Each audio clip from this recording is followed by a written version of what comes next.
Bismillahirrahmanirrahim. Assalamualaikum warahmatullahi wabarakatuh. Innal hamdalillah nahmaduhu wa nasta'inuhu wa nastaghfiruh wa na'udzu billahi min shururi anfusina wa min sayyiati a'malina. Man yahdihillahu fala mudhillalah wa man yudlil fala hadiyalah. Asyhadu an la ilaha illallah wahdahu la syarikalah wa asyhadu anna Muhammadan abduhu wa rasuluh la nabiyya wa la rasula ba'dah. Perkenalkan, nama saya Rizal Al-Jabir dengan NIM 22 10 20 40 04. Pada video kali ini saya membuat video ini untuk melengkapi tugas UTS pada mata kuliah Hukum Zakat dan Wakaf dengan dosen pengampu Ustadz Dodi Yarli. Di sini saya akan menjelaskan tentang zakat berbasis pengembangan ekonomi. Berbasis pengembangan ekonomi, yakni penyaluran zakat jenis ini dilakukan dalam bentuk pemberian modal usaha kepada mustahik secara langsung maupun tidak langsung, yang pengelolanya bisa melibatkan maupun tidak melibatkan mustahik. Penyaluran dana zakat ini diarahkan pada usaha ekonomi yang produktif, yang diharapkan hasilnya dapat mengangkat taraf kesejahteraan masyarakat. Yang pertama, ada konsumtif tradisional.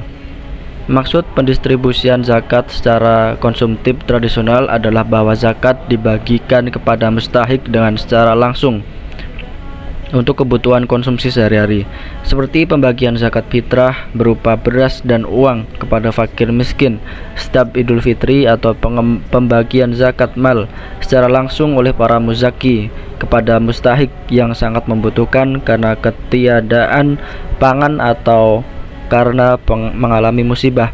Pola ini merupakan program jangka pendek dalam rangka mengatasi permasalahan umat.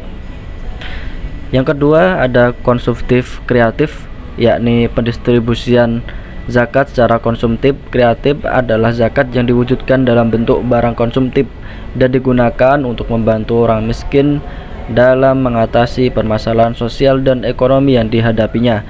Bantuan tersebut antara lain berupa alat-alat sekolah dan beasiswa untuk para pelajar, bantuan sarana ibadah seperti sarung dan mukena, bantuan alat pertanian seperti cangkul untuk petani, gerobak jualan untuk pedagang kecil.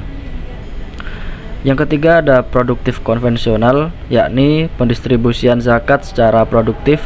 Konvensional adalah zakat yang diberikan dalam bentuk barang-barang produktif, di mana dengan menggunakan barang-barang tersebut para muzaki dapat menciptakan suatu usaha seperti pemberian bantuan ternak kambing, sapi perahan, atau untuk membajak sawah, alat pertukangan, mesin jahit.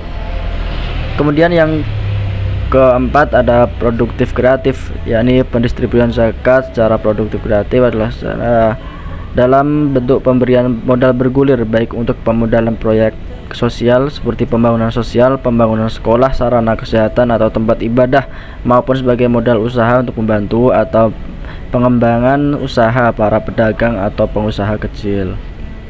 Namun pada kesempatan kali ini saya akan membahas bagian yang keempat, yakni zakat yang didistribusikan secara produktif kreatif. Dalam sisi hukumnya sendiri, zakat produktif itu sudah diatur pada Fatwa nomor 4 tahun 2003 tentang penggunaan dana zakat untuk istismar, yakni investasi. Adapun poin-poin yang harus diperhatikan dalam pendistribusian zakat produktif ini antara lain: yang A, poin pertama, harus disalurkan pada usaha yang dibenarkan oleh syariah dan peraturan yang berlaku, yakni al-turuq al-masyru'ah.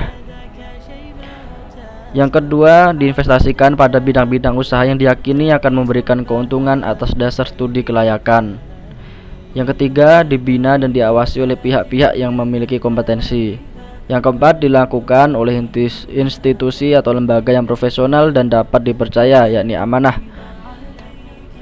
Yang kelima, izin investasi atau istismar harus diperoleh dari pemerintah, dan pemerintah harus menggantinya apabila terjadi kerugian atau pailit.